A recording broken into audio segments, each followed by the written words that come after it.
আর কোচবিহারের এক বাসিন্দার অবস্থা দেখুন, কোনোদিন পশ্চিমবঙ্গের বাইরেই যাননি, অসম থেকে চলে এলো এনআরসির নোটিশ। 17 জুলাইয়ের মধ্যে প্রমাণ দিতে হবে তিনি ভারতের নাগরিক। দেখুন, ওরা তো সেই 5 পুরুষ ধরে আমি নাম জানি, নীলকণ্ঠ বরেগি, তারপরে হচ্ছে নদিয়া বরেগি, নরেন বরেগি, আর গোপাল উত্তম বোঝবাসী। কোলেপিটি মানুষ করছি, নিয়ে বেড়াচ্ছি, মেয়ের বাড়ি ঘরে আসিলাম, করি খাসি। এরা কি কোনোদিন আসাম টাসামে গেছিল? না, কোনোদিনও যায় নাই। আমরা দিছি ডোলের বান দিয়ে, তবে সেটা মানাসিনে করি মই হয়েছি। আচ্ছা, তো আপনারা কি কোলেপিঠে মানুষ করছেন? হ্যাঁ।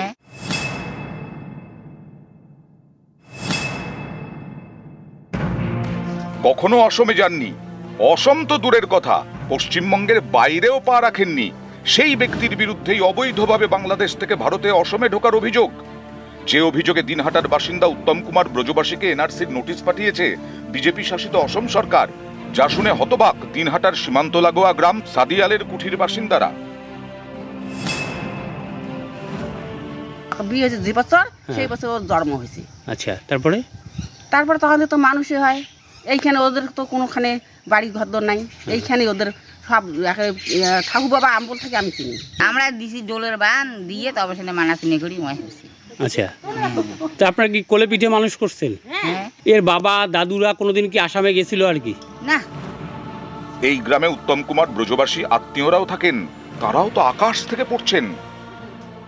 ওরা তো সেই 5 পুরুষ ধরে আমি নাম জানি, নীলকণ্ঠ বরেগি, তারপরে হচ্ছে নদিয়া বরেগি, নরেন বরেগি, আর গোপাল উত্তম বোঝবাসী। ওরা তো, আমরা তো 4 পুরুষ থেকে নাম অবশ্য জানি। ওরা তো আরো জন্মগত তো এই জায়গায়, ওরা তো স্থানীয় এই জায়গায়। তো ওরা কি করে হলো আসামের লোক? কোলেপিটি মানুষ করছি, নিয়ে বেড়াচ্ছি, মেয়ের বাড়ি ঘরে আসিলাম, করি খাসি। এইখানে থাকতো আমার মামা হয়, মেয়ের বাড়ি ঘরে আমরা মানুষ হচ্ছি। এরা কি কোনোদিন আসাম টাসামে গেছিল? না, কোনোদিনও যায় নাই। অসম থেকে পাঠানো এনআরসি নোটিশে বলা হয়েছে 15 জুলাইয়ের মধ্যে উপযুক্ত নাগরিকত্বের নথি জমা দিতে হবে উত্তম কুমার ব্রজবাসীকে, না হলেই তাকে অনুপ্রবেশকারী হিসেবে চিহ্নিত করা হবে। এর জেরে দিন আনা দিন খাওয়া মানুষটি পড়ে গেছেন বিপাকে। এলিভেশন করা হয়েছিল জমিনের কাগজের জন্য, সেটা এখনো রেডি হয়নি। তাহলে এখন কি করবেন? এখন কাগজ যদি পাওয়া যায় তাহলে জমা করব, নাহলে জমা হবে না। কয় পুরুষ ধরে আপনারা এখানে আছেন আর কি? এখানে 3 পুরুষ থেকে আছে। যেটা বলেছে আর কি 1971 সালের আশেপাশে আপনি আসামে গিয়েছিলেন, আপনার কি মনে পড়ে কখনো আসামে গিয়েছিলেন? আমি যাইনি রে কোনোদিন, বাইরে কোনোদিন যাইনি। অসমে যান নাই? না, এখানে হয়তো ফল কেস আমার নামে হয়তো আসছে। পুরো আতঙ্ক হয়ে আছে এখন, কি চিন্তা ভাবনা, খাওয়া দাওয়া হচ্ছে না। তার কাছে হয়েছে 1966 থেকে 2008 সালের ভোটার লিস্টের সার্টিফাইড কপি। যদিও উত্তম বাবুর দাবি তার কাছে যা বৈধ নথি ছিল সেগুলো সবটাই জমা দিয়েছেন, এর বেশি কিছু নেই। তারা এখানকার বাসিন্দা, এখানেই থাকবেন। কোচবিহারের সাদিয়ালের কুঠি থেকে শুভঙ্কর সাহা, নিউজ 18 বাংলা। দিল্লিতে বাংলার বাসিন্দাদের নিয়ে ছেলে খেলা চলছে। আবারও বাংলায় কথা বলা অপরাধ এবং বাংলায় কথা বলার অপরাধে 2 পরিবারকে একেবারে শিশু, মহিলা সহ বাংলাদেশে পাঠিয়ে দেওয়া হলো। বীরভূমের দুবরাজপুরের বাসিন্দা এদেরকে একেবারে বাংলাদেশে পাঠিয়ে দেওয়া হয়েছে, সীমান্ত পার করে দেওয়া হয়েছে। দিল্লি পুলিশের বিরুদ্ধে সরব পরিবার, নাগরিকত্বের নথি আছে তাও মানেনি পুলিশ। বাংলার শ্রমিক পরিবারকে বাংলাদেশে পাঠানো হয়েছে। ওই আমার ছেলেকে ধরে নিয়ে গেছে বাংলাদেশি বলি, আর আমাদের তো এখানেই তো খুব সব আমাদের বাপ দাদা সব এখানকারই, আমাদের পয়দাইশিও এইখানকার। ছেলেকে আমার বাংলাদেশি বলি আমরা তো করি খেয়েছিলাম দিল্লিতে, কাপাড়ি টাপাড়ি কুড়াই দিন আমার ছেলেকে বাংলাদেশি বলিয়ে বাংলাদেশ পাঠিয়ে দিয়েছে। তো আমাদেরকে সেই বিচারটা চাই, আমাদেরকে কেন বাংলাদেশি বলি পাঠাবে? আমরা তো বাংলাদেশি লয়। 3 জনের বাড়ি হচ্ছে পাইকোট থানার মধ্যে, আর 3 জন হচ্ছে মুরারই থানার মধ্যে। ওনারা দীর্ঘদিন ধরে দিল্লিতে কাজ করতেন। ভারতের নাগরিক হওয়ার জন্য যা যা ডকুমেন্ট লাগে, আধার কার্ড, ভোটার কার্ড, পুরানো দলিল সব থাকা সত্ত্বেও পশ্চিমবঙ্গ সরকারকে না জানিয়ে ইলিগাল ভাবে পাঠিয়ে দিয়েছে দিল্লি পুলিশ। এটা তার জন্য আমরা যা যা লিগালি আইনত পরিবারকে সাহায্য করা যায় আমরা সবকিছু করছি এবং পরিবারের সঙ্গে আমরা যোগাযোগ রাখছি। আমরা সবাই ব্যাপারটা নিয়ে সজাগ আছি এবং যা যা করা যায় আমাদের দিক থেকে সবকিছু করা হবে। এবং এটা যেটা করা হচ্ছে রিসেন্ট পিরিয়ডে পুরো বাংলার প্রতি বিদ্বেষ। বিজেপি শাসিত রাজ্যের সরকার ভুলে গেছে যে বাংলা হচ্ছে মানে ভারতবর্ষের অন্যান্য ভাষার মধ্যে একটা ভাষা। আমরা দেখিয়েছিলাম ওড়িশাতেও আটকে রাখা হয়েছিল বাংলায় কথা বলায় বাংলাদেশি তকমা দিয়ে। 3 পরিযায়ী শ্রমিক ফিরলেন মুর্শিদাবাদে। স্থানীয় প্রশাসন, বিধায়ক তাদের উদ্যোগে রাজমিস্ত্রির কাজে ওড়িশায় পাড়ি দিয়েছিলেন। বাংলাদেশি সন্দেহে ওড়িশায় আটক 3 শ্রমিক, তাদের তৎপরতায়, প্রশাসনের তৎপরতায় ঘরে ফিরলেন। দৌলতাবাদের বাসিন্দা তারা। বিশ্বাস যাওয়ার পর পুলিশ আটকে রেখেছিল। আমরা বাংলাদেশি বলে বাংলায় কথা বলি, তাই বাংলাদেশি, এবং বড়বাবুর তৎপরতায় সেখানকার পুলিশ আমাদেরকে ছেড়ে দেয়। বাংলাদেশি বলে বাংলায় কথা বলছিল, আটক করে তো আমাদেরকে নিয়ে যে ভরে দিল। আমরা পুলিশের সহযোগিতায় বাড়ি ফিরলাম।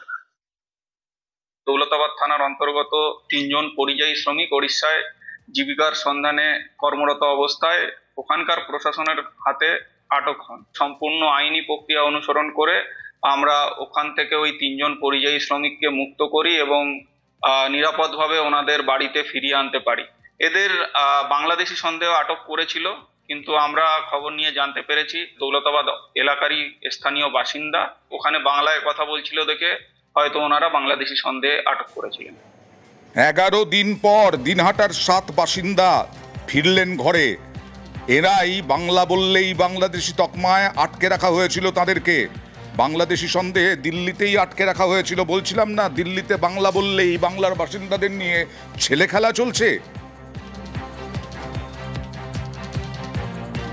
দ্বিতীয়ত হচ্ছে আমাদেরকে যে ওখান থেকে নিয়ে গেছে, এটা যে কি কারণে নিয়ে গেছে আমি তৎকালীন প্রশ্ন করতে পারিনি যে স্যার আমাদেরকে কেন নিয়ে যাওয়া হচ্ছে।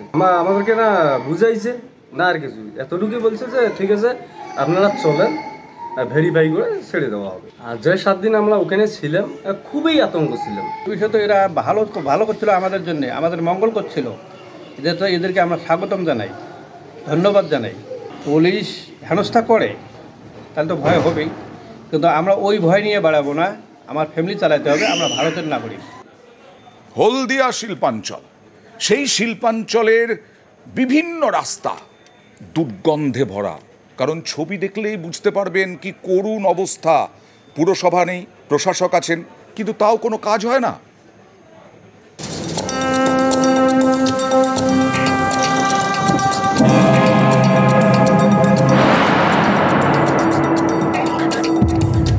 পুরসভার ভ্যাট উপচে রাস্তায় জঞ্জাল, সেখানে মুখ দিচ্ছে কুকুর বিড়াল, আবর্জনা ছড়াচ্ছে এখানে ওখানে।